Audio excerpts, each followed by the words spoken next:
Hello everyone, good afternoon friends. Welcome to the classes on marginal costing. In this video we are going to work out a problem which has been taken from your previous examinations of Bangalore University question paper, which was given for 14 marks. Let us go through the question first. The operating results of a company for the last 2 years are as follows. They have given the previous 2 years sales and profit. 2 ವರ್ಷಗಳ sales ಮತ್ತು profit ಫಿಗರ್ಸನ್ನು ನಮಗೆ ಕೊಟ್ಟಿದ್ದಾರೆ.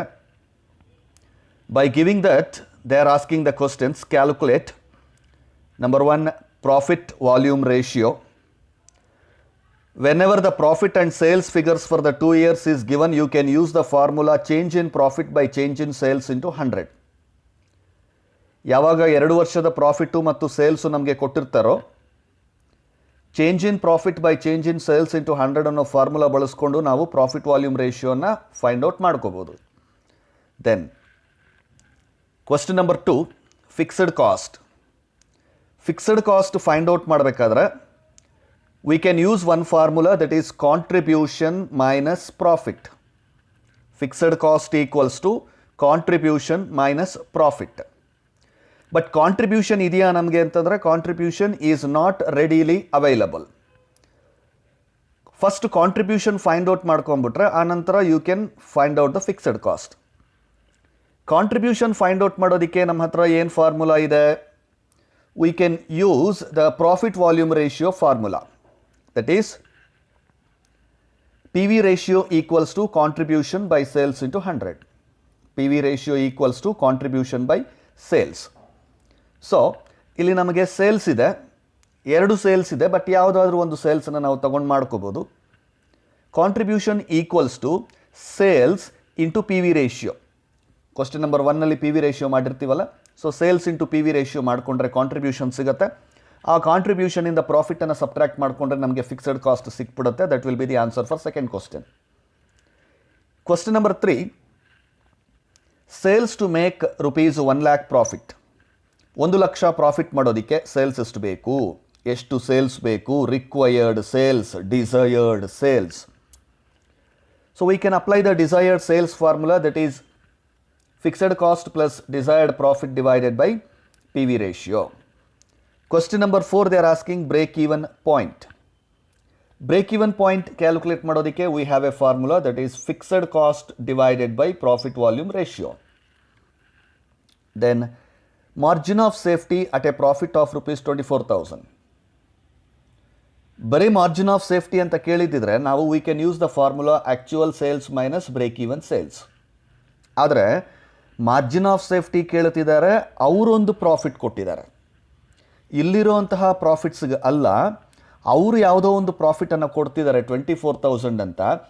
ಆ 24,000 rupees profit ಇದ್ದಾಗ margin of safety ಎಷ್ಟಿರುತ್ತೆ ಅಂತ ಕೇಳ್ತಾ ಇದ್ದಾರೆ. We have an alternative formula to calculate the margin of safety, that is profit divided by P V ratio. Profit divided by P V ratio. So profit they have given in the question 24,000 divided by PV ratio. ಇಲ್ಲಿ question number 1ನಲ್ಲಿ calculate ಮಾಡಿರ್ತೀವಲ್ಲ, so that you can calculate margin of safety by using the formula profit divided by P V ratio. And the last question is profit earned at rupees 5 lakhs. Profit earned at rupees 5 lakhs. 5 lakhs sales ಕೊಟ್ಟಿದ್ದಾರೆ, profit ಎಷ್ಟಿರುತ್ತೆ ಅಂತ ಕೇಳ್ತಾ ಇದ್ದಾರೆ. Profit calculate ಮಾಡೋದಕ್ಕೆ you can use one formula, that is contribution minus fixed cost equals to profit. Profit equals to contribution minus fixed cost. ಕಾಂಟ್ರಿಬ್ಯೂಷನಿಂದ fixed ಕಾಸ್ಟನ್ನು less ಮಾಡಿಬಿಟ್ರೆ profit ಸಿಗುತ್ತೆ. ಬಟ್ ಇಲ್ಲಿ ಕಾಂಟ್ರಿಬ್ಯೂಷನ್ ಇದೆಯಾ ಅಂದರೆ ಕಾಂಟ್ರಿಬ್ಯೂಷನ್ ಇಲ್ಲ. But we can calculate contribution also. Contribution calculate ಮಾಡೋದಕ್ಕೆ ಯಾವ ಫಾರ್ಮುಲಾ ನಾವು ಬಳಸ್ಕೋಬೋದು? Sales into P V ratio. Sales ಅವ್ರು ಇಲ್ಲಿ ಕೊಟ್ಟಿದ್ದಾರೆ 5 lakhs. therefore 5 lakhs into P V ratio ಇಲ್ಲಿ ಫಸ್ಟ್ ಮಾಡಿರ್ತೀವಲ್ಲ, ಅದನ್ನು ಮಲ್ಟಿಪ್ಲೈ ಮಾಡಿಕೊಂಡ್ರೆ sales into P V ratio you will get contribution. ಆ ಕಾಂಟ್ರಿಬ್ಯೂಷನಿಂದ ಫಿಕ್ಸೆಡ್ ಕಾಸ್ಟ್ ಲೆಸ್ ಮಾಡಬೇಕು. ಫಿಕ್ಸೆಡ್ ಕಾಸ್ಟ್ ಇಲ್ಲಿ ಸೆಕೆಂಡ್ ಕ್ವಶನಲ್ಲಿ ಮಾಡಿರ್ತೀವಿ, ಆ ಫಿಕ್ಸೆಡ್ ಕಾಸ್ಟನ್ನು ಲೆಸ್ ಮಾಡ್ಕೊಂಡ್ಬಿಟ್ರೆ you will get the profit. So that is a brief idea of how to solve this problem. ನಾವು let us get into the solution part one by one. ಮೊದಲನೇದಾಗಿ P V ratio ಮಾಡ್ಕೊಳ್ಳೋಣ. P V ratio calculate ಮಾಡೋದಕ್ಕೆ as I told you the formula is change in contribution by change in sales into 100. Change in contribution ಅಂದರೆ ಏನು? ಅಥವಾ ಇದನ್ನು change in contribution or you can take it as change in profit. Both are same. Change in contribution or change in profit. ನಾವಿಲ್ಲಿ we are using change in profit. Change in contribution ಕೂಡ use ಮಾಡ್ಬೋದಾ sir? Yes, absolutely you can use and you will get the same answer also. Right.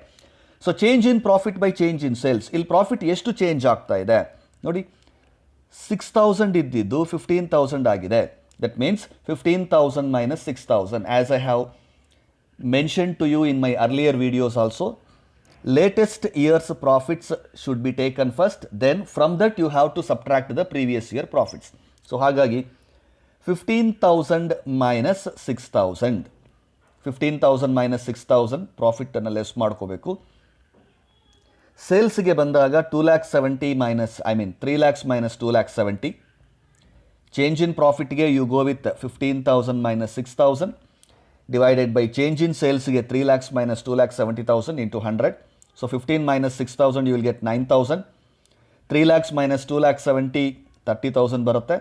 So 9,000 by 30,000 into 100 you can calculate 30% or 0.30 will be your profit volume ratio. So ಮೊದಲನೇ ಕ್ವಶನ್ಗೆ ನಾವು answer ಮಾಡ್ಕೊಂಡ್ವಿ. 30% ಬರುತ್ತೆ P V ratio, or you can take it in the decimals as 0.30 also. Now see the second question. Fixed cost. Fixed cost calculate ಮಾಡೋದಕ್ಕೆ as I have already told you, fixed cost ಗೆ we can use the fixed cost equals to contribution minus profit ಅನ್ನೋ formula ಬಳಸ್ಕೋಬಹುದು. But contribution ಇಲ್ಲ ನಮ್ಮ ಹತ್ರ. So ಅದಕ್ಕಾಗಿ first contribution calculate ಮಾಡ್ಕೊಂಡ್ಬಿಡ್ತೀವಿ. Contribution equals to sales into P V ratio. P V ratio ಸೇಲ್ಸನ್ನೇ ಒಂಚೂರು ಬದಲು ಮಾಡ್ಕೊಂಡಿದ್ವಿ, ಕ್ರಾಸ್ ಮಲ್ಟಿಪ್ಲೈ ಮಾಡಿಕೊಂಡು. So contribution equals to sales into P V ratio. ಯಾವ ಸೇಲ್ಸ್ ತೊಗೋಬೇಕು? ನಮ್ಮ ಹತ್ರ 2 ಸೇಲ್ಸ್ ಇದೆಯಲ್ಲ, ಯಾವ್ದು ತೊಗೊಂಡ್ರು ನಿಮಗೆ ಆನ್ಸರ್ ಬರುತ್ತೆ. ನೀವು 3 lakhs ತೊಗೊಂಡ್ರು ಓಕೆ, 2,70,000 ತೊಗೊಂಡ್ರು ಓಕೆ, ಬಟ್ 3 lakhs ತೊಗೊಂಡಾಗ ಅದರದೇ ಪ್ರಾಫಿಟ್ ತೊಗೊಬೇಕು, 2,70,000 ತೊಗೊಂಡಾಗ ಅದರದೇ ಪ್ರಾಫಿಟ್ ತೊಗೋಬೇಕು. ನಾವು let us say I will take 3 lakhs. 3 lakhs sales into profit volume ratio 30%, that is 0.30. 30% ಅನ್ನೋದಕ್ಕಿಂತ ಡೆಸಿಮಲಲ್ಲಿ ತೊಗೊಂಬಿಟ್ರೆ ನಿಮಗೆ ಮಲ್ಟಿಪ್ಲಿಕೇಶನ್ ಮಾಡೋದಕ್ಕೆ, ಡಿವೈಡ್ ಮಾಡೋದಕ್ಕೆ ಈಸಿ ಇರುತ್ತೆ, ಕನ್ಫ್ಯೂಷನ್ ಆಗಲ್ಲ. ಸೊ 3 lakhs ಇಂಟು 0.30, 90,000 ಬರುತ್ತೆ. That will be your contribution. So ಈ 90,000 ಕಾಂಟ್ರಿಬ್ಯೂಷನನ್ನು ಈಗ ಇಲ್ಲಿಗೆ ತಗೊಂಡು ಬನ್ನಿ. Apply in this formula. Fixed cost equals to contribution minus profit. So 90,000 ಕಾಂಟ್ರಿಬ್ಯೂಷನ್ನು ಮೈನಸ್ ಪ್ರಾಫಿಟ್ ಎಲ್ಲಿಂದ ಬಂತು? ಕ್ವಶನಿಂದ. ಯಾವ ಪ್ರಾಫಿಟ್ಟು? 3 lakhs ಸೇಲ್ಸ್ ನಾವು ತೊಗೊಂಡಿರೋದ್ರಿಂದ ಅದೇ ವರ್ಷದ ಪ್ರಾಫಿಟನ್ನು ತೊಗೊಂಡಿದ್ದೀವಿ. So 90,000 minus 15,000, 75,000 will be your fixed cost. That is the answer for second question. Moving to the third question. Sales to make rupees 1 lakh profit. Sales to make 1 lakh profit. 1 lakh ಲಾಭ ಸಂಪಾದನೆ ಮಾಡೋದಕ್ಕೆ sales ಎಷ್ಟು ಮಾಡ್ಕೋಬೇಕಾಗತ್ತೆ? Desired sales formula apply ಮಾಡಬೇಕು. Whenever profit is given and sales is asked to calculate, you should go with desired sales formula. The formula is fixed cost plus desired profit divided by profit volume ratio. Fixed cost ನಾವು question number 2 ಅಲ್ಲಿ calculate ಮಾಡಿದ್ದೀವಲ್ಲ, 75,000 ಅದನ್ನು ತಗೊಳ್ಳಿ, plus desired profit ಅವರೇ ಕೊಟ್ಟಿದ್ದಾರಲ್ಲ, ಈ ಕ್ವಶನ್ದು profit ಕೊಟ್ಟಿದ್ದಾರಲ್ಲ ಅದನ್ನು ತಗೋಬೇಕು. Then confuse ಆಗಬಾರ್ದು, sir ಅಲ್ಲಿ ಆಗಲೇ 15,000 profit, that is different. Each question is an independent. ಪ್ರತಿಯೊಂದು ಕ್ವಶನಲ್ಲೂ ಆ ಕ್ವಶನಲ್ಲಿ ಏನಾದರೂ ವ್ಯಾಲ್ಯೂ ಕೊಟ್ಟಿದ್ರೆ ಆ ವ್ಯಾಲ್ಯೂನ್ನೇ ತಗೊಂಡು ಮಾಡಬೇಕಾಗತ್ತೆ. ಪ್ರೀವಿಯಸ್ ಆಗಿ ನಮ್ಮ ಹತ್ರ ಇದೆಯಲ್ಲ ಅದನ್ನು ಯೂಸ್ ಮಾಡ್ತೀವಿ ಅಲ್ಲ ನಾವು. So fixed cost 75,000 plus desired profit 1 lakh divided by P V ratio 0.30. That means 75 plus 1 lakh 1,75,000 ಆಗುತ್ತೆ. 1,75,000 if you divide it by PV ratio, that is 0.30. So you will get a answer of 5,83,333. 17,50,000 ಅಲ್ಲಿ 17,50,000, 7,50,000 plus 1 lakh. Oh, that's 1,75,000 only.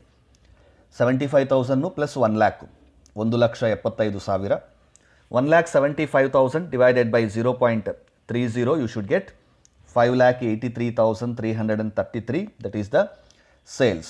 So 5,83,333 sales ಮಾಡಿದ್ರೆ ನಿಮಗೆ 1 lakh rupees profit ಬರುತ್ತೆ. Moving to the next question number 4, that is break even point. Break even ಪಾಯಿಂಟ್ಗೆ ನಮ್ಮ ಹತ್ರ formula fixed cost divided by profit volume ratio. Fixed cost 75,000, profit volume ratio ಇದೆ. So divide 75,000 by 0.30, 2,50,000 should be your break even point. Question number 5, margin of safety at a profit of rupees 24,000. ಅದಕ್ಕೆ ನೀವು you have to remember this formula, profit divided by PV ratio. Margin of ಸೇಫ್ಟಿಗೆ ಇನ್ನೂ ಒಂದು formula ಇದೆ, actual sales minus break even sales. ಎರಡೂ ನಿಮಗೆ ಜ್ಞಾಪಕ ಇರಬೇಕು. ಡಿಪೆಂಡಿಂಗ್ ಅಪಾನ್ ದ ಸಿಚುವೇಶನ್ ಯಾವ ಫಾರ್ಮುಲಾ ನಾವು ಬಳಸಬೇಕು ಅನ್ನೋದು you have to decide. So profit by P V ratio formula, profit as they have given 24,000, ಅವ್ರು ಕೊಟ್ಟಿರೋ ಪ್ರಾಫಿಟನ್ನೇ ತೊಗೋಬೇಕು. ಯಾಕೆಂದರೆ ಈ ಕ್ವಶನ್ಗೆ ಹಳೆ ಯಾವುದೋ ಪ್ರಾಫಿಟ್ ಇದೆ ಅಲ್ಲ, ಆ ಕ್ವಶನ್ಗೆ ಏನು ಕೊಟ್ಟಿದ್ದಾರೋ ಅದನ್ನೇ ತಗೋಬೇಕಾಗತ್ತೆ. ಸೊ ಫಿಫ್ತ್ ಕ್ವಶನ್ಗೆ margin of safety at a profit of 24,000 ಆಗಿರೋದ್ರಿಂದ 24,000 divided by PV ratio, that is 0.30. So you will get 80,000 as margin of safety. Question number 6, last one. Profit earned at rupees 5 lakhs sales. 5 lakhs rupees sales ಇದ್ದಾಗ profit ಎಷ್ಟು ಅಂತ ಕೇಳ್ತಿದ್ದಾರೆ. This can be done by using two formulas.